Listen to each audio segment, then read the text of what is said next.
So first you need to cuff this battery cables, and for more space I will take off battery of 13mm socket. You can use magnet or only hand.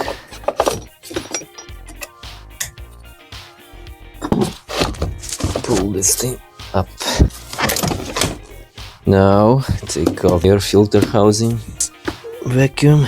White goes up and press off. Now these lines, these hoses, vacuum, one on the turbo, one on the valve cover.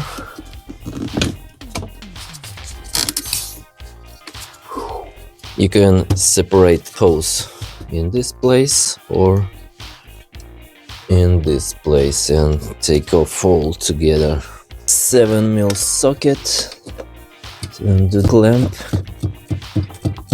and also this vacuum from this place. Okay, pull up. You can lubricate, come off easily.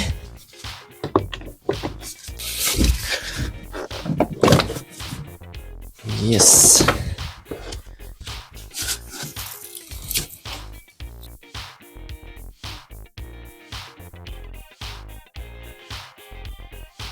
Now I need to take off air pipe.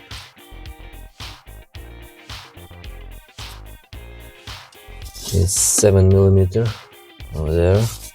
T30. It's 2 bolts over there.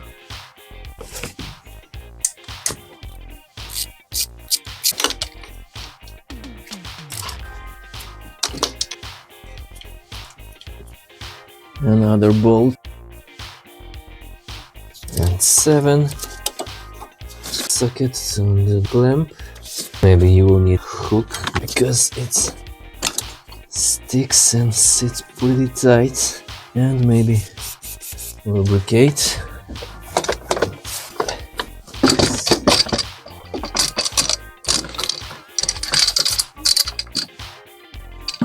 Just disconnect all these connectors, pipes.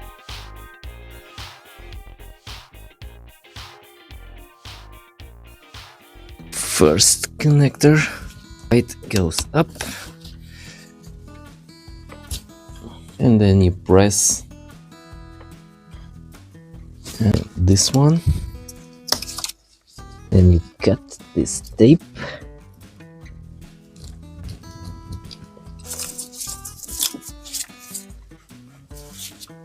Again, it's the same thing like this, and one more over here and over here. 2 of them. So now to unplug this, you need to undo this pipe. T30.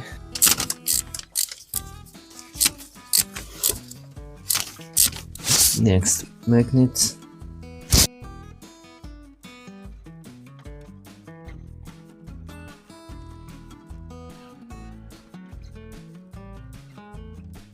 And now to unplug this connector, you need to rotate a little bit temperature sender with 16mm range.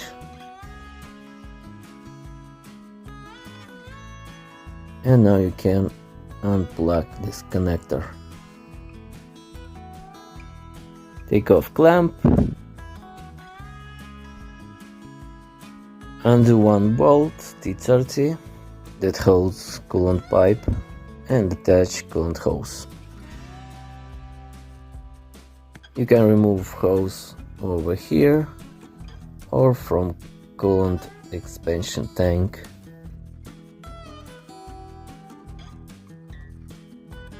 Undo small mount of the high pressure pipe that goes to the fuel pump.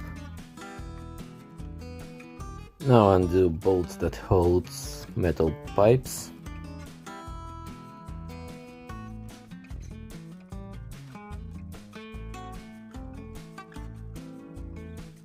Bolt that holds dipstick, 10mm socket.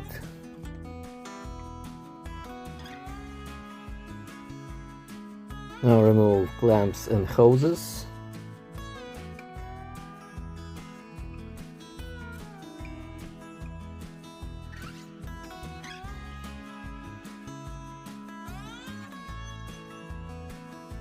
And then you pull these hoses, move on to this side and undo mount of this sander. It's T30 bolt. Now two hoses, this one and this one. Spring clamp, then hook, left hook, right hook. Hoses going out. Now I need to take off throttle. It's 4 bolt. 1, 2, 3. And you can remove this plastic over here and you will get more space to undo the lowered bolts. Undo bolt T25 and then just pull this up and you detach this part. Gonna need to undo these bolts and of course don't forget to unplug connector. One bolt is over here. It's the lower mount of the intake manifold. It's over there. This one.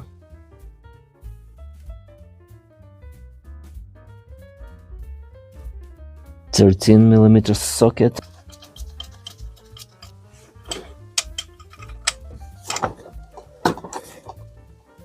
Now you can detach this throttle body. Okay, now we're cooking with the gas. I like to attach bolts again to the part I have removed, so I know they will be in place. Looking like have coolant inside.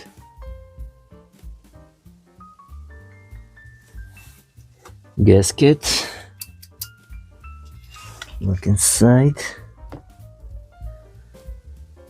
So detach this vacuum hose.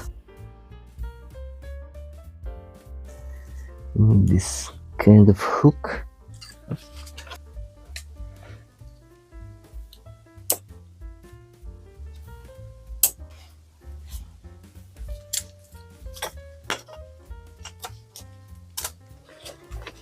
Now you need to take off EGR valve.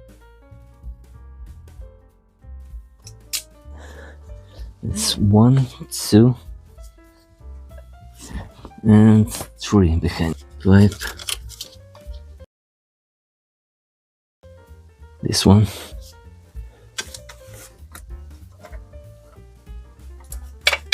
You need to take off the EGR valve because there is one bolt behind EGR valve, bolt of the intake manifold. 2 long bolts, 1 short. Now easy movement with screw and EGR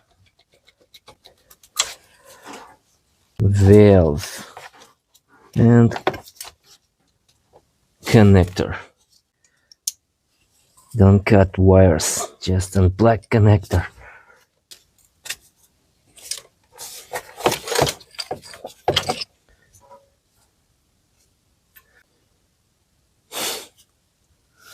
Looking nice. This bolt, this one bolt over here.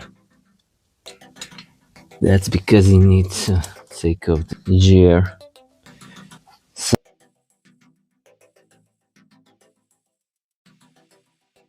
basically it's one bolt over here and 3 bolts over there.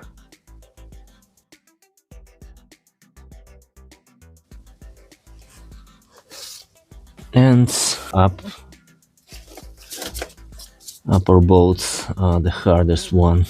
M10 multi-square, triple square bit to undo those bolts. So I will be using this extension to undo those bolts, lower ones.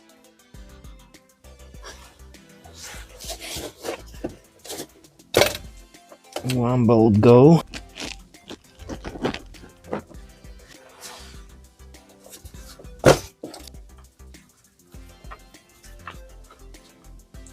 Okay, I'll try to show you. 2 bolts are out now, and 1 more bolt is here, and 1 bolt is this one, then this one, and upper ones. It will be looking like this to undo this bolt. Now with magnet, and 1 bolt is over here, this mount.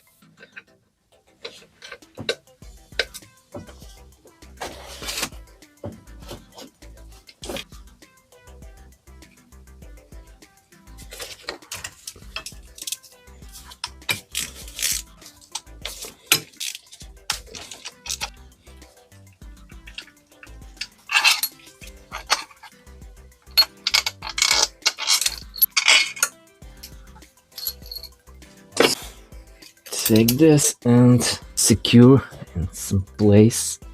And now question, can I remove it without removing fuel pump high pressure pipe?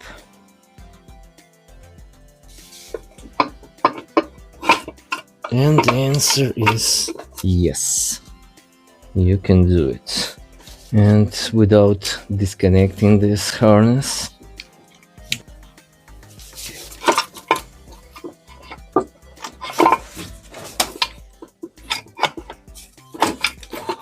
and the answer is yes.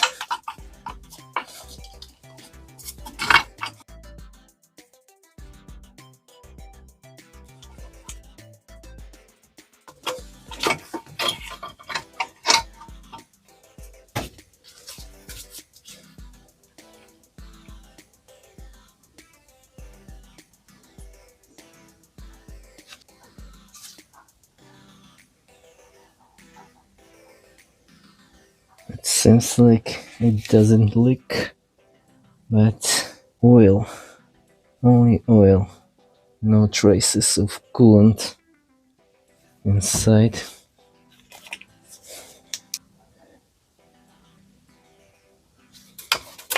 So the manifold is okay, this radiator is still good. That means that no problem with blowing out coolant from the expansion tank is in the head gasket.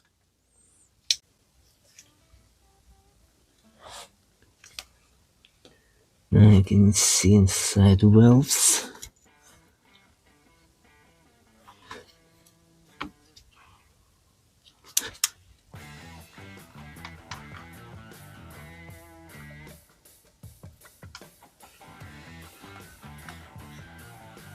So as you can see, this harness, this pipe stays in place, but I will take this off anyway, because I need to replace this blown gasket. But for those who need to just replace or remove or look inside of this intake manifold or something, here's the way you can do it. Also, after removal of the intake manifold, it will be easier to replace thermostats if you need, of course. And now you need to push this knob in this direction to the cylinder block. and rotate plastic hose anti-clockwise, which is easier to do when this hose is still in place. So push this knob and rotate. I'm replacing the thermostat because you always need to replace it if the engine was overheated.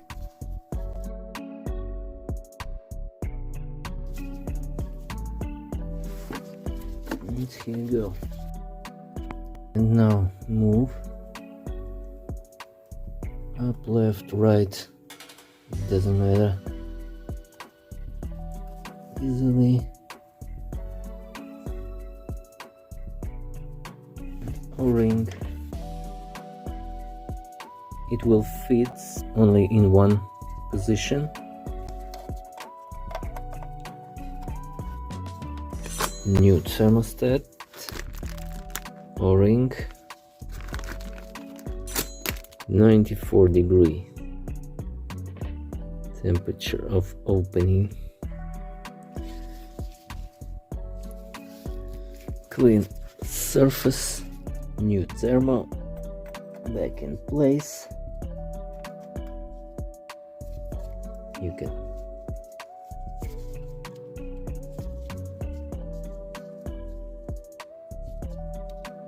set it like this.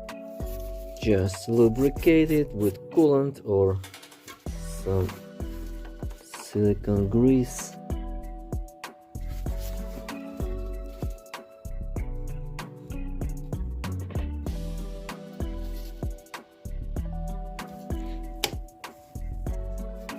And it's in place. So I pressurize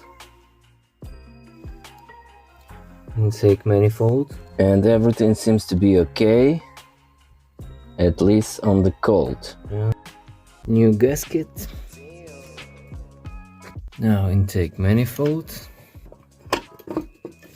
Some tightening torque of the intake manifold and mount brackets and sequence of tightening. Differences when tightening intake manifold. And you can easily tighten the bolts if you put hand like this.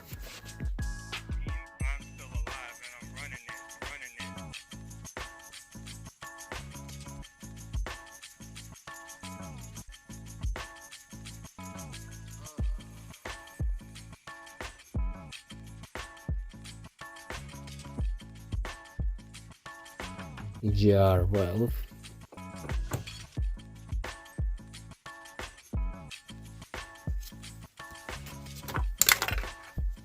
Now throttle body. Make sure that wiring harness is in place before you install throttle body, because there will be not enough space between EGR and this motor. Tight slightly lower bolt of the throttle body, then tight these bolts of the throttle body, these 4 bolts, 8 Nm, and only then tight this bolt all the way. Plastic hose of the turbo in place. Connectors connected, and now this pipe charger.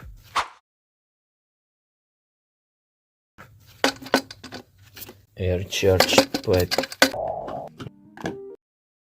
Then connect one of these hoses to release trapped air. Coolant hose that goes to the injector for reducing aging. So and bleed, just removing this hose over here from the connecting pipes for coolant hoses.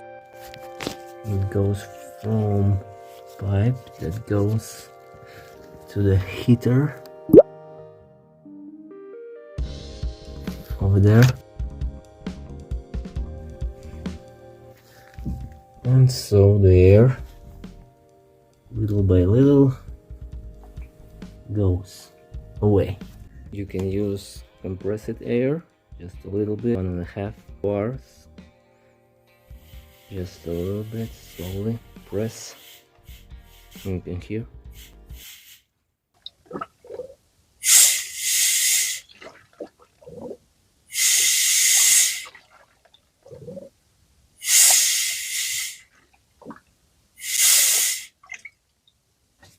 And coolant level will drop when you remove it. As you can see, coolant already is flowing. And coolant capacity is approximately from 7 to 8.5 liters. Without switchable water pump and system, there is no problems when I have drained coolant when replacing timing belt with water pump, and then just adding coolant bleed in some place like this or from the heater. The amount of coolant that I have drained I put back in, and that was it. So maybe you don't have to worry if you don't have all this fancy stuff like vacuum tools and vacuum, VCDS scanner or other things to bleed coolant system. Also, when you press ignition, you will hear like coolant is already pumping.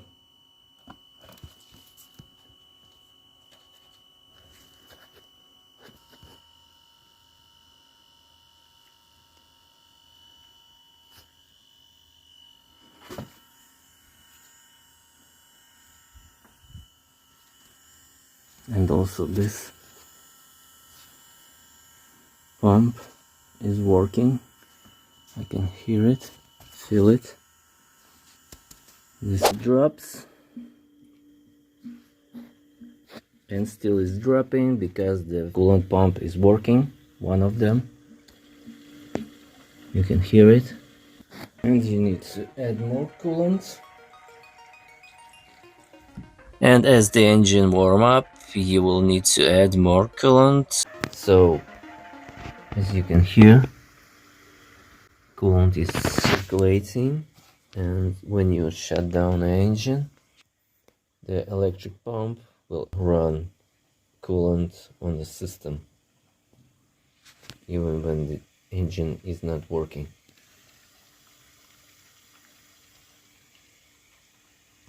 And the coolant will drop until it stops. That water pump was working like for 2 minutes or so. On the cold, coolant must be on 5 mil from top line, something like that. When hot, it can rise into this spot. Checking coolant level after repair work. So I enable electric pumps by just pressing ignition, wait, do it a couple of times. And now I will warm up engine without bleeding coolant system with VCDS.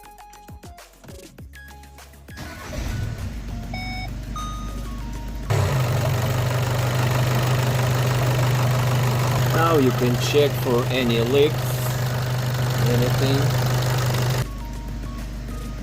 This is how it works.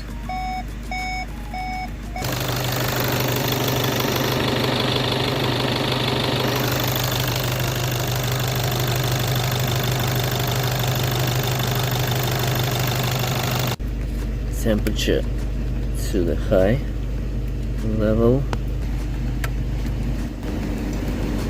Everything is good when you feel the heat from these deflectors. Let it work, heat it up. Coolant temperature is almost 0, but the heat is now. I feel it, and it was like for maybe 2 minutes, and that's already good. And you can see that circulation is going. And you can light up return pipe of the expansion tank to see if the circulation of coolant is going. And the expansion And I have added something about 1.5 liters of coolant during this warm-up. So coolant temperature is almost 90. Coolant rises above this dot will make.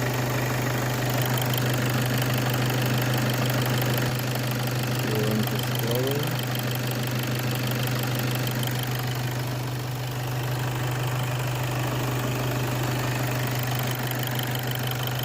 And you can just check that every hose is warm or not, or at least it have coolant inside. All of these are warm, and this cold, and this one also is cold, and that's because of the thermostat. When it opens, it should be warm also.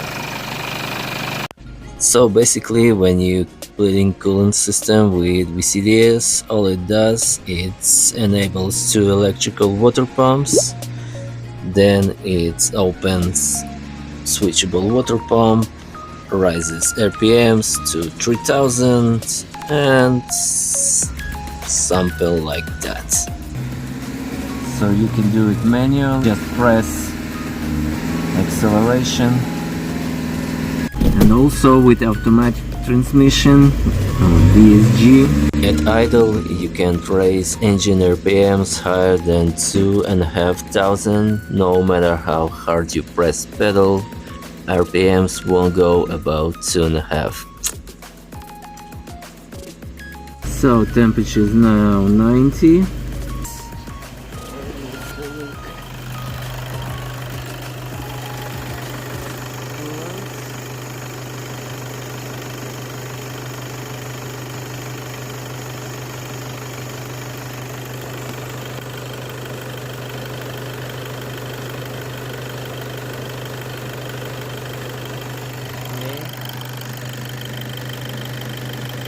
Circulating.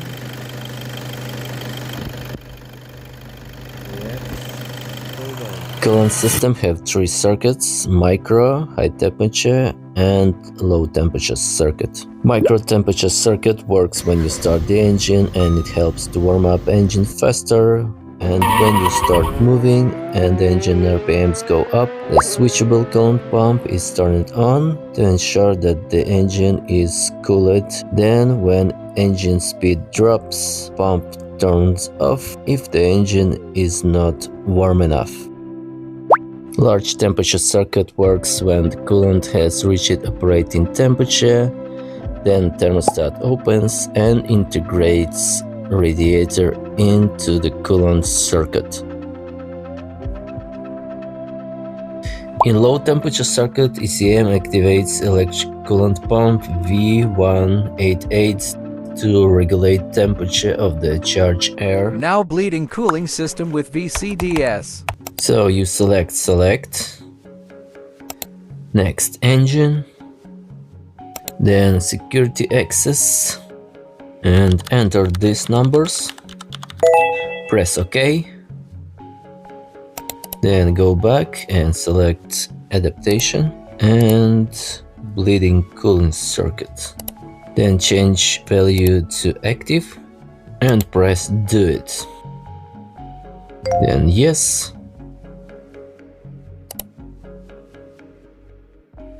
OK, go back, select basic settings and choose bleed coolant circuit. Then start the engine, press go and pay attention to these recommendations. Press brake pedal, release brake, depress accelerator, release accelerator pedal, and test begins. After about 5 minutes, engine RPMs will be 2500. And then after 1 minute, RPM will raise to 3000, and then engine idle on 1000 RPM.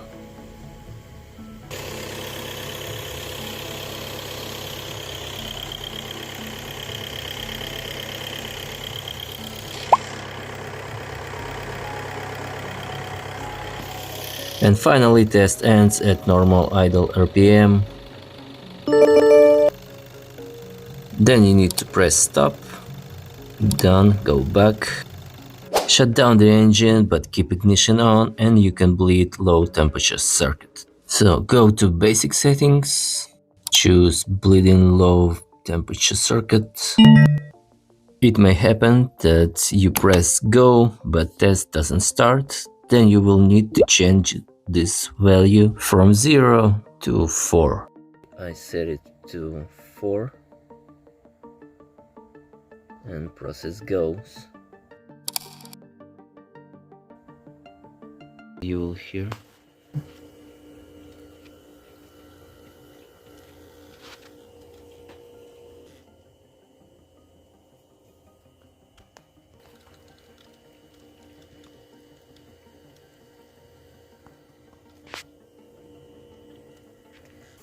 this pump is running and also another one.